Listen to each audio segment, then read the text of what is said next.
আমাদের অনেক সমালোচনা আছে, আমরা আমাদের সমালোচনাগুলোকে যথাযথ যৌক্তিক ভাষায় সংসদে এবং রাজপথে আমরা উত্থাপন করছি এবং করেই যাব। আমরা যৌক্তিক ভাষায় আমাদের কথা বলবো, আপনাদের ভালো কাজগুলোকে আমরা সমর্থন দেব এবং তার প্রশংসা করব। 2024-এর জুলাই বিপ্লবের বীর শহীদ পরিবারগুলোকে এই বাজেটে সম্মাননা জানানো হয়েছে এবং শহীদ পরিবারদেরকে প্রতি মাসে সম্মানী ভাতা প্রদান করবার সিদ্ধান্ত গ্রহণ করা হয়েছে। এই সিদ্ধান্তকে আমি স্বাগত জানাই এবং সরকারকে সেজন্য ধন্যবাদ জানাই। তবে সেই সাথে বলতে চাই, 2024-এর বিপ্লবের ভিত রচিত হয়েছিল, পাটাতন রচিত হয়েছিল 2013 সালের শাপলা চত্বরে। সেই শাপলার বীর শহীদ পরিবারদেরকেও একই সঙ্গে রাষ্ট্রীয় সম্মাননা এবং স্বীকৃতির জোর দাবি জানাচ্ছি।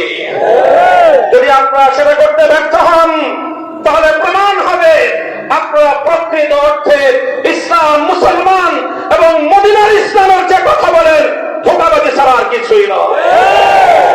স্পষ্ট ভাষায় বলতে চাই, মাননীয় প্রধানমন্ত্রীকে বলবো, আপনাকে ব্যক্তিকেও সম্মান জানাই, আর বিশেষ করে শহীদ প্রেসিডেন্ট জিয়াউর রহমান বেগম খালেদা জিয়ার সন্তান হিসেবে আপনার প্রতি আমাদের বিশেষ সম্মান রয়েছে। আমরা সবিনয় অনুরোধ করব, বিভ্রান্তি সৃষ্টি করে খোলা পানিতে মাছ শিকার করবার শেখ হাসিনার রাজনীতি করবেন না। আপনি সুস্পষ্ট বিভ্রান্তি সৃষ্টি করছেন।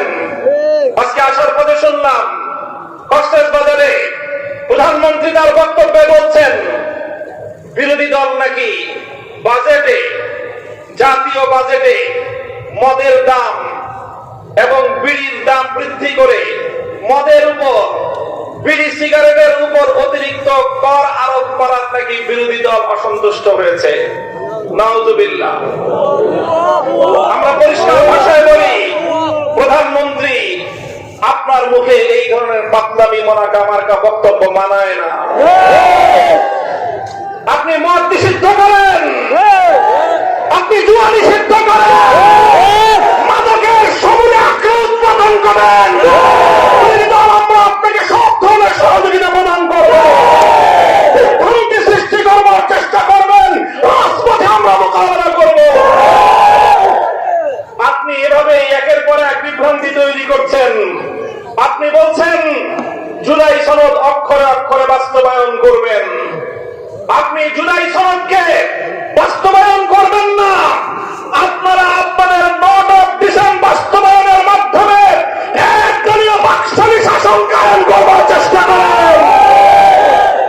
আমাদের পরিষ্কার বক্তব্য, গণভোটের মাধ্যমে বাংলাদেশের 70% মানুষ যে ম্যান্ডেট প্রদান করেছে, সংবিধান সংস্কারের মাধ্যমে সংবিধান সংস্কার পরিষদ গঠন করে সেটা বাস্তবায়ন করার জন্য যা করতে হয় বিরোধী দল আন্দোলনের মাধ্যমে আদায় করে ছাড়বে ইনশাআল্লাহ। সংগ্রামী সাথী ও বন্ধুগণ, আমার সর্বশেষ বক্তব্যের পয়েন্ট হলো, যে আধিপত্যবাদের বিরুদ্ধে, যে দিল্লির দাসত্ব এবং গোলামীর শৃঙ্খলকে ভেঙে 2024 সালের জুলাই যোদ্ধারা বাংলার মাটিতে নতুন স্বাধীনতার সূর্য ছিনিয়ে এনেছে, আজ বাংলাদেশের দুর্বল পররাষ্ট্রনীতির কারণে আবার সেই স্বাধীনতার সূর্য বাংলার আকাশ থেকে অস্তমিত যাওয়ার উপক্রম হয়েছে।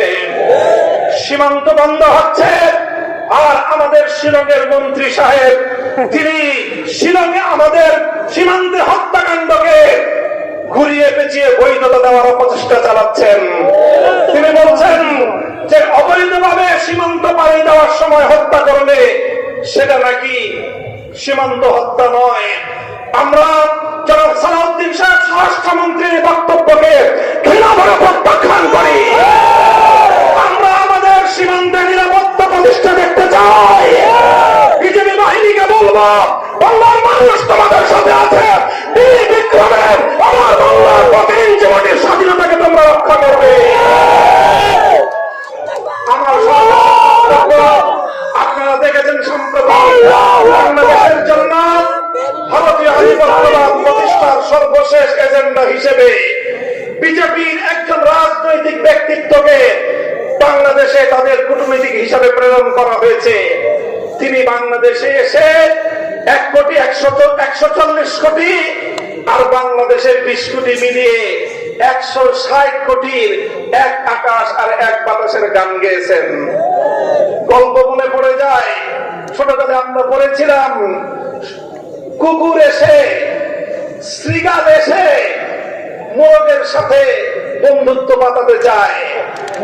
বলে শ্রীগাল মোরগকে বলে, এসো আমরা দুইজন উজু করে নামাজ পড়ি। উজু করে নামাজ পড়ার বাহানায় শ্রীগাল মোরগকে ভক্ষণ করবে, এই হলো তার প্রত্যাশা। মোরগও চালাক, বলে যে ঠিক আছে আপনি উজু করেন, আমি গাছের ডালে উঠে আজান দেই। মোরগ যখন আজান দিয়েছে, মোরগের আজানের ডাক শুনে কুকুর আসতেছে। এবার শ্রীগাল পালায়, বলে যে ইমাম সাহেব নামাজ করবেন না, কেন আমার উজু ছুটে গেছে, আমি উজু করে আসি। আসেন 140 কোটি মানে 120 কোটি শুধু খাদির নয়, অখণ্ড ভারত প্রতিষ্ঠার আপনাদের স্বপ্নকে আমরা দিবা স্বপ্নে পরিণত করে দেব। কেন শুধু ভারত আর বাংলাদেশের খাতির মধ্যে চান? আমরা বলতে চাই, সেই মুসলিম শাসন আমলের আফগানিস্তান থেকে শুরু করে পাকিস্তান সহ, কাশ্মীর সহ, স্বাধীন বাংলাদেশ সহ গোটা উপমহাদেশ জুড়ে যদি আমাদের বাংলাদেশের স্বাধীনতার উপর হস্তক্ষেপ করতে চান, যদি মুসলমানদের স্বার্থকে যদি আপনারা কিনে খাওয়ার চেষ্টা করেন, গোটা উপমহাদেশ জুড়ে মুসলিম জাগরণ হবে, ভারত ভেঙে খানখান হয়ে যাবে। ইনশাআল্লাহ বাংলাদেশের স্বাধীনতা অক্ষুণ্ণ থাকবে। বাংলাদেশের স্বাধীনতার উপর যদি, সার্বভৌমত্বের উপর যদি কোন আঘাত আসতে চায়, সে হাত আমরা ভেঙে গুড়িয়ে দেবো ইনশাআল্লাহ। বাংলাদেশের স্বাধীনতার অতন্দ্র প্রহরী হিসাবে দেশের স্বাধীনতা রক্ষা করার জন্য এবং 24 জুলাই বিপ্লবের ভিত্তিতে 47, 71, 24 চেতনার ভিত্তিতে আগামীর বাংলাদেশ গড়বার চলমান সংগ্রাম ইনশাআল্লাহ গন্তব্যে পৌঁছা পর্যন্ত রাজপথে থেকে আন্দোলন করতে প্রস্তুত থাকবেন তো?